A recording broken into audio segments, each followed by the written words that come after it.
चलिए समाज में ध्यान दीजिएगा। तो हम लोग जो है कल यूक्लिड जी के बारे में जाने थे ना, यानी गणितज्ञ यूक्लिड जो थे उनके बारे में हम लोग कल पढ़े थे, और उनके स्टेटमेंट यानी कथन के बारे में पढ़े थे। और वो कथन को जब हम लोग पढ़े तो समझ में उतना ही आया जितना हम समझाने की कोशिश किए, नहीं आया समझ में, है ना। यानी हर चीज को परिभाषित करने के लिए हम लोग इच्छुक थे कि भाई हर चीज को परिभाषा दिया जाए, है ना।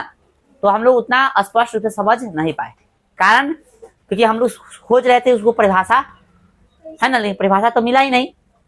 तो क्या किया, कहा गया यह कि भाई कि आप हर चीज का परिभाषा नहीं ले सकते हैं, कहीं से न कहीं से क्या करना पड़ेगा, कोई ना कोई चीज को अपरिभाषित माना जाएगा, है ना। तो उस प्रकार से उनका कथन आया, उस कथन को दो भाग में बांटा गया, है ना। दो कथन को बांटा गया, एक के अभिगृहित, एक के अभिधारणा कहा गया, ठीक है। तो अभिगृहित क्या है और अभिधारणा क्या है हम लोग समझेंगे, ठीक ना। यहाँ पे लिखा अभिगृहित यानी एक्सिम्स, ऐसे कथन है जो इतने स्पष्ट होते हैं कि इनसे किसी प्रमाण की आवश्यकता नहीं पड़ती।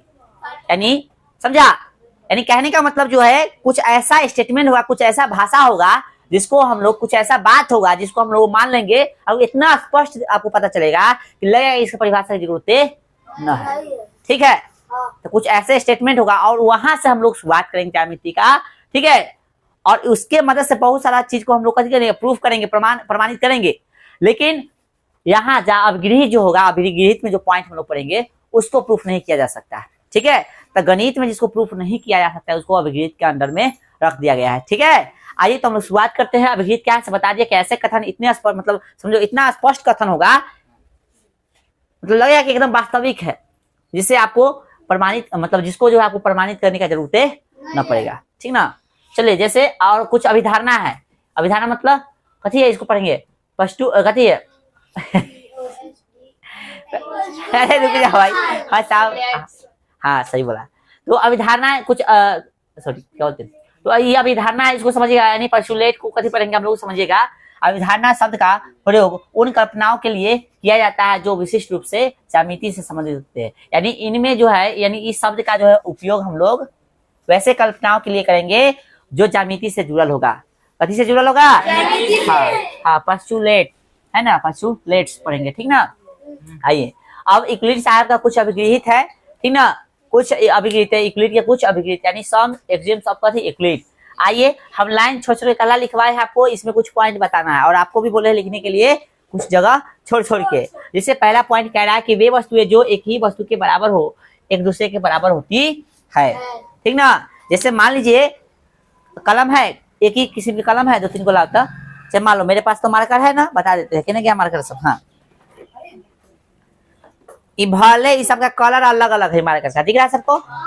ये बोला कथी है कि वे वस्तुएं जो एक ही वस्तु के बराबर हो एक दूसरे के कथी होते हैं, बराबर होते हैं। तो मान लेते हैं कि ई अभी हटा देते हैं, ठीक है, ये हटा दिए, तो ये दोनों एक दूसरे कथी है, बराबर है। ये दोनों एक दूसरे के बराबर, अब इसको हटा देते हैं, ठीक है, ध्यान रखना। अब ई भी इसके बराबर है ना, तो ई भी बराबर हो गया, और ये पहले किसके बराबर था, इसके बराबर था, तब तीनों बराबर हो गया, समझा। कहने का मतलब जो एक दूसरे के बराबर होगा वो आपस में भी कभी होगा, बराबर होगा। आइए हम समझाना चाह रहे हैं, यहाँ से समझाते हैं। जैसे मान लीजिए कि ए बी बराबर है कथी के, सी डी के, समझ में आ रहा है। ये लाइन है, दे देते चलो, ये है लाइन ए बी, ठीक है। फिर ये लाइन है कथी सी डी, एगो फिर लाइन है इसका नाम कथी ई एफ। तो ये ए बी जो बराबर कथी के है, सी डी के है, और फिर ई एफ जो बराबर है, ई एफ जो बराबर कथी के है, सी डी के। समझ रहा है, ई इसके बराबर है, ई इसके बराबर है, समझ रहा है। ई किसके बराबर है, इसके बराबर, ई किसके बराबर है, इसके बराबर है, समझ रहा है। इसका रिलेशन जो है अभी तीनों में नहीं अभी देखे हैं, बस यही जाने कि सी डी इसके बराबर है और सी डी इसके भी बराबर है। तो सी डी जब दोनों के बराबर है तो तीनों आपस में कथी होगा, बराबर होगा। अर्थात कह सकते हैं हम लोग कि ए बी बराबर भी कथी हो जाएगा, ए बी बराबर भी कथी हो जाएगा, ई एफ हो जाएगा, ठीक है, ई एफ हो जाएगा। यानी ई इसके बराबर था, ई इसके बराबर है, समझा ना। इसलिए ई जो है ये दोनों आपस में भी कथी हो जाएगा, बराबर, या यूं कहे कि तीनों आपस में बराबर हो जाएगा, ठीक है। ऐसे समझ सकते हो, देख लो यहाँ समीकरण एक मान लो, समीकरण कितना, राइट हैंड साइड यानी आर एच एस बराबर है, इसलिए एल एच एस भी कथी होगा, तो ए बी बराबर ई एफ हो जाएगा। या यूं कह सकते हैं हम लोग इसमें बराबर सी डी भी ले सकते, यानी कहते हैं तीनों बराबर हो गया, ठीक है, समझ में आ गया है। यानी कहने का मतलब क्या है, यहाँ पे वे वस्तुएं जो एक ही वस्तु के बराबर है वे परस्पर कथे होंगे, एक दूसरे के हाँ बराबर होंगे। यानी कहने का मतलब परस्पर मतलब आपस में। ठीक है, समझ में आया ना रे? हाँ चलो आ जाओ संस्कृत में याद करो। हाँ आइए आइए। यदि बराबरों को बराबर में जोड़ा जाए तो प्राप्त पूर्ण भी कथी होगा? बराबर। बराबर। यानी कहने का मतलब बराबरों के बराबर में आप जोड़िएगा ना तो जो प्राप्त होगा वो भी कथी होगा? आपस में बराबर होगा। जैसे मान लीजिए 5 और 5 कथी है? बराबर है। अब बराबरों को बराबर में जोड़ रहे हैं, ये बराबर है लेकिन इधर भी हम 2 जोड़ रहे हैं और इधर भी हम लोग कितना जोड़ रहे हैं? चलो बाद में लिखते हैं ना तो समझ में आएगा अच्छे से। 5 दोनों कथी था? ये बराबर था, ठीक है ना बुआ? इधर भी 2 जोड़ रहे हैं और इधर भी 2 जोड़ रहे हैं, तब बराबरों को कथी में जोड़ रहे हैं? बराबरों में मतलब बराबरों के बराबर में जोड़ रहे हैं तो कथी होगा? बराबर ना आ रहा है कि फिर कितना आ रहा है? 7। ये भी कथी प्राप्त हो रहा है, यानी बराबर को बराबर में जोड़ेंगे कथी होगा? बराबर। ठीक है, समझ आ गया? चलिए आइए फिर यदि स्टेटमेंट समझ में आ रहा है ना, यदि कथी है? एक्सिम से आपका, यानी कथी आपका अभिगृहित है, इसको साबित करने की जरूरत नहीं है। आगे समझेंगे इसके अंदर में और भी हम लोग पॉइंट पढ़ेंगे, उसको साबित करने की जरूरत नहीं होगा। समझिए, यदि बराबरों को बराबर में से घटाया जाए तो प्राप्त शेषफल भी कथी होगा? जब जोड़ रहे थे बराबर था तो घटाएंगे भी तो कथी होगा? फॉर एग्जाम्पल यदि 5 है, ये दोनों कथी आपस में बराबर है, अब इसमें से घटा रहे हैं 2, आए कितना आएगा? 3 आएगा। कितना आएगा? तो बराबर में जब बराबर जोड़े थे तो बराबर आया था, तो बराबर में से बराबर घटाएंगे तो बराबर ना आएगा बुआ? समझ आ रहा है? हाँ देखो बराबर था, बराबर घटा भी लिए तो बराबर ना आएगा, तो कोई दिक्कत? अब इसको कहेगा साबित कीजिए तो साबित नहीं किया जा सकता है क्योंकि ये अभिगृहित है। समझ आ रहा है? आइए, वे वस्तुएं जो परस्पर संपाती हो, वे वस्तुएं जो परस्पर कथी हो? संपाती हो, एक दूसरे के बराबर होते हैं। अब बहुत बच्चा संपाती का अर्थ नहीं समझता है। संपाती का मतलब एक के ऊपर दूसर का, एक के ऊपर दूसर का। ठीक है, इसे मान लो ये पॉइंट है, पहले समझो ये पॉइंट है, पॉइंट के ऊपर पॉइंट दे दी, संपाती कहलाएगा। ठीक है, चलो कुर्सी सर आता है, कुर्सी कुर्सी कुर्सी के ऊपर कुर्सी यदि अट जा रहा है ना, एक दूसरे में समाहित हो जा रहा है, मतलब समझो दोनों कुर्सी आपस में कहते हैं संपाती। समझ रहा है? ये बिंदु सा, ये बिंदु संपाती बताए, एक वस्तु बता दे कुर्सी लेके। आइए अब रेखा को समझ लेते हैं। मानते कथी है? पहले से ए बी एगो रेखा है, आए फिर मान लीजिए ए डैश और बी डैश ए पर घिस देते हैं, ठीक ना? फिर से मान लो कि एगो और रेखा घिस दी हम लोग, ठीक है? फिर से एगो रेखा थोड़ा मोटा कर लें ताकि तुमको पता चले, यानी ये पर लाइन था तो लाइन पे लाइन इसको कथी बोलेंगे? संपाती रेखा बोलेंगे, ठीक ना? एक दूसरे का कथी होगा? बराबर होगा। यानी कह सकते हैं ए बी बराबर कथी? ए डैश बी डैश। समझाया? बोलो कोई दिक्कत नहीं? काला नीचे देख रहा है, यहाँ देखो ना, समझो ना, तो लग रहा है कि ध्यान हमारा एक ही खाली, सब जगह ध्यान। चलो, पूर्ण अपने भाग से बड़ा होता है, पूर्ण अपने भाग से कथी होता है? कोई समझा इसको? क्या क्या करना चाह रहा, समझा कोई तो बताइए। पूर्ण अपने भाग से बड़ा होता है कहने का मतलब ये होगा कोई पूरा चीज रहेगा और उसका भाग करोगे। जैसे मान लो एक रोटी की बात करते, एक रोटी कथी होगा? पूरा हो गया। दोस्त पढ़ ले लेना तो क्लास से बाहर चल जाओ, सीख गया तो तुम ही को बोल रहा है, कथी नाम है उसका? सपना, सपना नाम है ना तेरा? पढ़ लिया ना, समझ में आ गया तो बाहर चल जाओ। झूठों के कथी जो नहीं कर रहा है, करने से कोई फायदा नहीं है। या आता है तो बाहर चल जाओ, बैठो आराम से, आना तो ध्यान दो। यानी पूर्ण अपने भाग से बड़ा होता है मतलब क्या है कि आप रोटी जानते हैं, रोटी हम लोग लगता है कि कोई ऐसा बच्चा होगा कि रोटी ना जानता हो, तो रोटी हम लोग जानते हैं। तो रोटी कैसे होगा? एगो रोटी लेते पूरा हो गया और उसका आधा कर देंगे, तो आधा कर दिए तो एगो पूरा रोटी था, एगो आधा रोटी था, तो आधा वाला पूरा से कथी होगा? छोटे ना होगा? छोटे ना होगा। और जो पूरा था वो अपने भाग से कथी होगा? बड़ा होगा। समझा? यानी आधा रोटी था वो बड़का से छोटा हो जाएगा, लेकिन जो पूरा रोटी था पूर्ण वाला मतलब पूरा, वो अपने भाग से कथी होगा? बड़ा होगा। समझ में आ गया? यानी कहने का मतलब पूर्ण जो है अपने हमेशा भाग से कथी होगा? बड़ा होगा। यानी कह सकते हैं इधर रोटी में समझाते, आइए हम रेखा में समझाते। ये वो रेखा कथी हो गया? कथी है? ये है ए एंड कथी है? रेखा खंड है, ठीक है ना? ऐसे खंड करे, मान लो कि यहाँ से बांट दिए, कथी हो गया? सी हो गया। आधा हो गया होगा। यानी हम कह सकते हैं कि ए बी जो है हमेशा ये अपने खंड से कथी होगा? बड़ा होगा। इसका खंड कौन होगा? ए सी हो गया। बड़ा का साइन पता है ना भाई? फिर ये बी ले लेते हैं तो फिर इससे बड़ा है, इससे भी कथी होगा? यानी सी बी से भी कैसे होगा बुआ? अरे समझा? ये पूरा है यानी पूर्ण हो गया, इसका कैसे होगा? भाग है ना? तो ये भाग जो है पूरा से छोटा होगा और पूरा भाग जो है अपने सॉरी पूर्ण जो है पूर्ण मतलब पूरा अपने भाग से कैसे होगा? बड़ा। बोलो समझ में आ रहा है? एक ही वस्तुओं के दुगने परस्पर कैसे होते हैं, बराबर होते हैं। एक ही वस्तु के दुगने परस्पर कैसे होते हैं। एक क्या कहना चाह रहा है जिससे समझिए, ए बी बराबर है, दुगना बोला का, ठीक है, मान लो पी क्यू है, ए बी जो है कथी के दुगना है, पी क्यू के है। फिर मान लीजिए सी डी जो है दुगना का, ठीक है, पी क्यू के है। तो एक ही वस्तु के दुगना हो रहा है ना, एक ही वस्तु के दुगना जो है परस्पर कैसे होते हैं, बराबर होते हैं। यानी एक ही वस्तु के दुगना कर रहे हैं, एक ही वस्तु में दुगना कर रहे हैं, तो ए बी भी पी क्यू के दुगना है और सी डी भी कथी है, पी क्यू के दुगने हैं, इसलिए आपस में कथी होगा, बराबर। यानी ए बी बराबर कथी जगह सी डी, ठीक है, ए बराबर कथी जगह सी डी। समझ आ रहा है। अब अपना अथी में कुछ बताए समझा के, हाँ बताए, हाँ चलो आज समझाते। अब इसको समझाने की कोशिश कर रहे हैं, ठीक है, समझो गौर से समझना। मेरे पास है 10 रुपया, मेरे पास कितना है 10 रुपया, ठीक है। चलो इसके पास भी कितना है 10 रुपया और तुम्हारे पास भी कितना है 10 रुपया, ठीक है, समझने की कोशिश करना है। चलो अब क्या करेंगे, इसको समझाने की कोशिश हम कर रहे हैं, ठीक है, समझना कोशिश। मेरे पास 10 है, आप में 2 से गुना कर दिए 20, चाहे तुम सबके पास 10 है, मेरे पास 20 रुपया मान लो, ठीक है। तुम सबके पास कितना है 10, मेरे पास 20 रुपया है। तुम में हम 2 से गुना किए, तो तुम मेरे बराबर हो गया। इसमें भी हम 2 से गुना किए, ये भी मेरे बराबर हो गया। यानी हम तुम दूसरे के बराबर है, तो तू भी तो आपस में बराबर होगा। समझ आ रहा भाई। आए तुमने 2 से गुना किए तो तुम हमारा बराबर हो गया, तुम्हें भी 2 से गुना किया तो तुम हमारा बराबर हो गया। तो क्या तुम दोनों आपस में बराबर नहीं होगा, तुम्हारे पास भी 20, तुम्हारे पास भी 20, या यूं कहें हम तीनों भी आपस में कैसे हो जाएंगे बराबर, 20-20-20। समझ आ रहा है, 20-20-20 बोलो। ये ऐसे समझाया था आपको अंक लेके। चलो आ जाओ, फिर कैसे बोल रहा है, एक ही वस्तुओं के आधे परस्पर बराबर थे। एक ही वस्तु के जब पूरा बराबर हुआ है, सॉरी दूना बराबर था, उसका आधा भी तो बराबर होगा, कैसे होगा, बराबर होगा। जैसे ए बी है, आधा का ठीक है पी क्यू के, है ना। फिर सी डी है, आधा का ठीक है पी क्यू के। यानी एक ही वस्तु के जो परस्पर, देखो एक ही वस्तु के आधे परस्पर कैसे होते हैं, बराबर है। यानी ई इसके आधा है, फिर ई इसके आधे के बराबर है, तो कह सकते हैं ई दोनों भी आपस में कैसे होगा बराबर।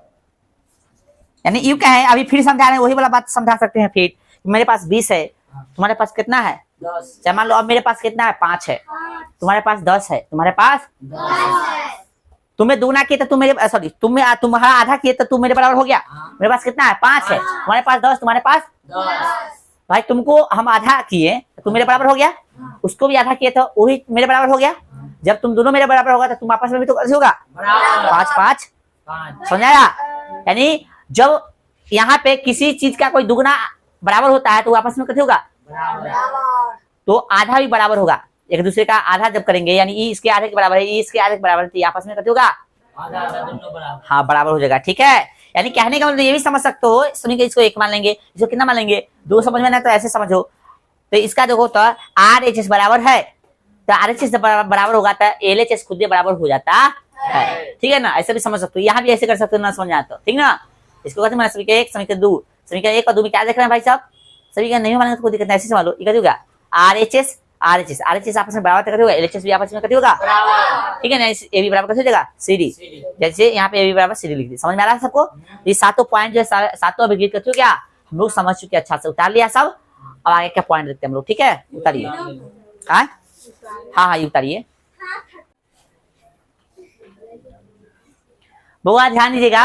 अब अगला जो स्लाइड है आपका, यूक्लिड की 5 धारणाएं है ना, यानी 5 पोस्टुलेट्स ऑफ यूक्लिड। अब आप बात मत करो भाई, हल्ला मत करो, ध्यान दो इधर। अभी जस्ट हम लोग पढ़े थे कथी, अभिधारणा पढ़े थे कि क्या बोलते हैं एक्सिम्स, क्या हिंदी लिखा थे एक्सिम्स का इसका अभिगृहित अभी देखे थे ना 7 गो।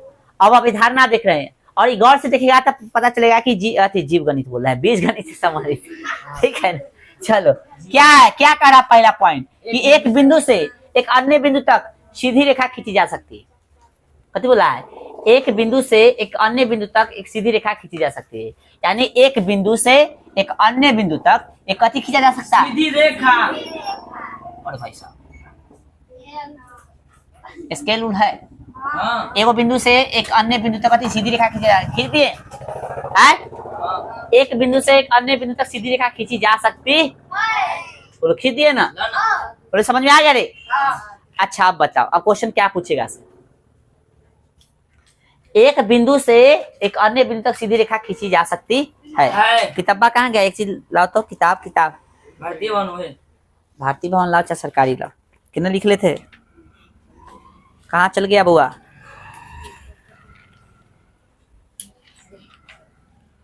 रुक जाइए, जस्ट रुक जाइए ता।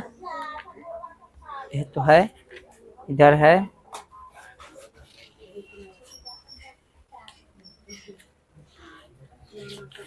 फटलो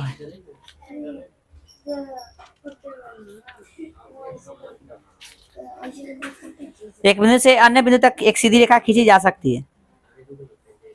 चैप्टर 1 के ठीक है, चलिए हो गया।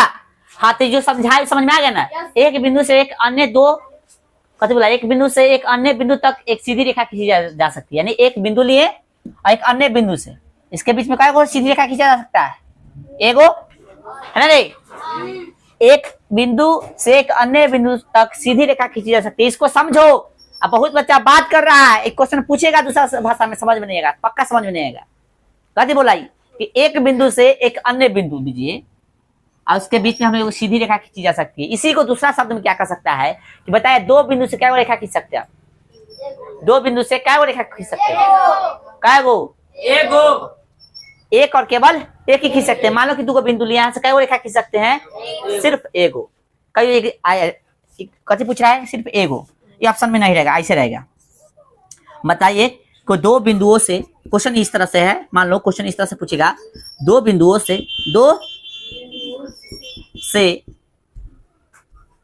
कितनी रेखाएं या कितने रेखा खींची जा सकती है, चाहे कितनी रेखाएं खींची, ठीक ना, जा सकती है।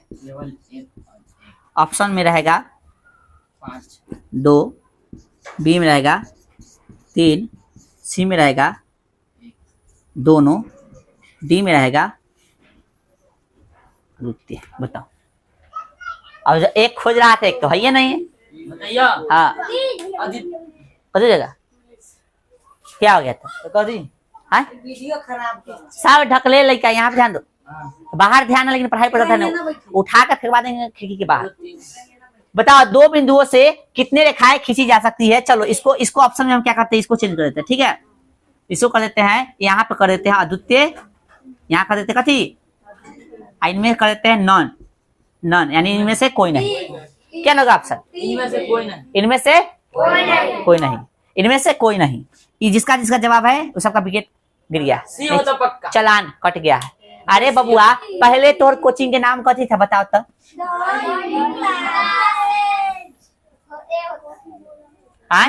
इसका मतलब हम कई बार बताए हैं ना कि यूनिक का मतलब होता है मात्र एक होता है ना रे, कि दुनिया में मात्र कोई चीज एक तो इसको कथी बोलते हैं? यूनिक। जब दो बिंदुओं से मात्र एक जो है रेखा खींचा जा सकता है तो उसको यूनिक नहीं बोल सकते, अद्वितीय नहीं बोल सकते, उसका हिंदी अद्वितीय होता है। बताइए, समझ में आया? कब चलान करने के बाद? हाँ, क्या हो जाएगा आंसर? सी होगा। समझा कुछ हो? फिर भूला जाएगा, एग्जाम में पूछेगा पक्का है भूला जाएगा। जाकर देखना एग्जाम में थोड़ा सा टेस्ट में पक्का ही क्वेश्चन आया होगा, जाकर देख लेना। ठीक है, अद्वितीय का इंग्लिश यूनिक। हाँ यूनिक। आइए पूछ रहा है तो कई बार हम बताइए सची। बताओ, चलो अगला पॉइंट समझो। एक शांत रेखा को अनिश्चित रूप से बढ़ाया जा सकता है। ये शांत रेखा था ना, इसी को अनिश्चित रूप से कथी कहते हैं? रेखा का मतलब होता है उसको बढ़ाना। रेखा का मतलब क्या होता है? रेखा में देखो ये हो गया, हालांकि इसको रेखाखंड कहेंगे हम लोग। अंत बिंदु है तो उसको रेखाखंड कहा जाता है। जैसे मान लो ये रेखा, इसको रेखा रहेगा तो इसे रहेगा लगल, इसको चाहे तो हम लोग और बढ़ा सकते हैं, और चाहे तो कथी कर सकते हैं? बढ़ा सकते हैं। समझा? चलो रेखाखंड को नहीं। हाँ, रेखाखंड में अंतिम जैसे ये हो गया ना, एक तरह के रेखाखंड हो गया। फिर आगे पढ़ेंगे हम लोग रेखाखंड क्या होता है। चलो आगे समझो। सभी समकोण 3 नंबर पता? हाँ समझाते ना, ये इसमें बनाना था फिगर बुआ, इसमें ये रेखा था, इसको चाहे तो हम लोग और बढ़ा सकते हैं, है ना बुआ? अब कथी बोला इसमें समझिएगा। इसमें कि किसी केंद्र और किसी बिंदु से एक वृत्त खींचा जा सकता है। यानी कोई कथी, कोई केंद्र है, मान लो ये कथी है? केंद्र है। कथी है? केंद्र है। और किसी त्रिज्या मतलब नाप लो 2 सेंटीमीटर 4 सेंटीमीटर नाप लिया तो यहाँ तक हो गया। अब यहाँ पे पेंसिल नचाओगे तो कथी बनाएगा? एगो वृत्त बनेगा ना? नहीं तो किसी केंद्र और त्रिज्या से हम लोग कथी खींच सकते हैं? बड़ा हंस रहा है, खींच सकते हैं। बड़ा हंस रहा है, की बात? बढ़िया लग रहा है, ये चलता अच्छा क्वालिटी घट गया होगा, चलिए कोई दिक्कत नहीं, तक बढ़ा देते हैं ना। अब दिख रहा है, लिखल दिख रहा है ना। चलो क्या करोगे, थोड़ा हो जाता है, लाइट धोखा दे रहा था, क्या कीजिएगा। चलिए ध्यान दीजिए, चलो अब ध्यान दो इस पे, ये पॉइंट समझ में आ गया ना। हाँ। सभी समकोण एक दूसरे के बराबर होता है।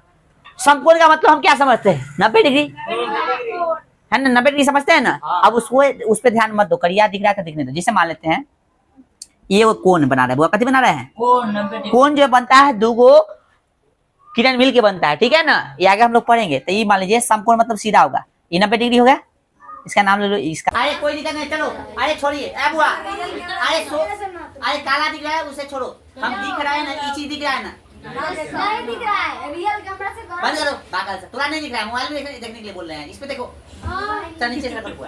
चलो समझो, नहीं ऐसे कोई दिक्कत, एगो समकोण लिए हाँ। आए, कोई एक और समकोण भी ले सकते हैं हम लोग। यहाँ भी 90 डिग्री है, मान लो इसका नाम कथी है, पी क्यू कथी आर। तो बोला है सभी समकोण एक दूसरे कथी होता है, बराबर होता है। समकोण का मतलब ही कथी होता है, 90 डिग्री। कोई भी समकोण हो उसको मतलब थोड़ा ही ना, सब समकोण आपस में कैसे होगा, बराबर। ठीक है, आइए लाइट कट लो, उसमें मत ध्यान दो।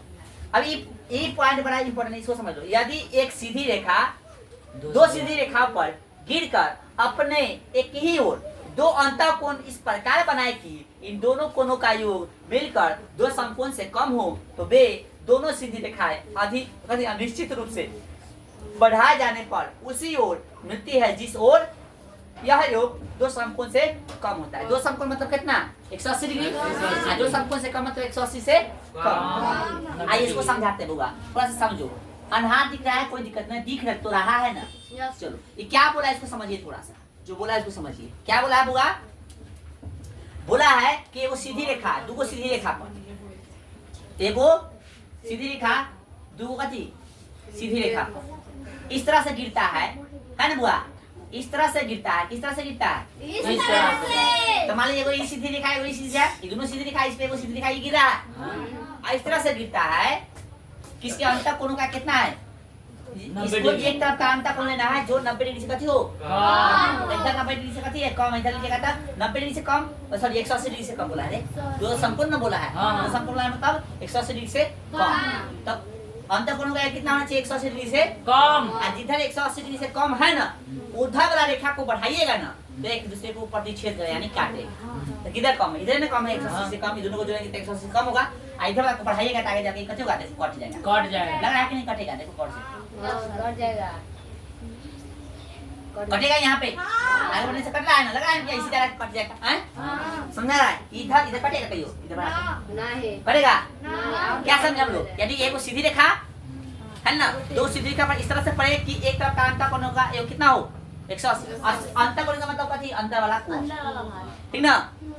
अब उसको फिर आगे बढ़ाएगा तो एक दूसरे पर कथी होगा, प्रतिच्छेद करे यानी काटेगा। ठीक है, इतना 5 गो पॉइंट हम लोग पढ़ लिए हैं। लाइट है नहीं इसलिए इसको हम लोग अबे हमें की लाइट बंद करके आती, ठीक है, कैमरा चालू करो। रहने दो, हो गया कोई दिक्कत नहीं, इतना पे हम लोग आज रोक देते हैं। ठीक है चलिए, टाइम चेंज।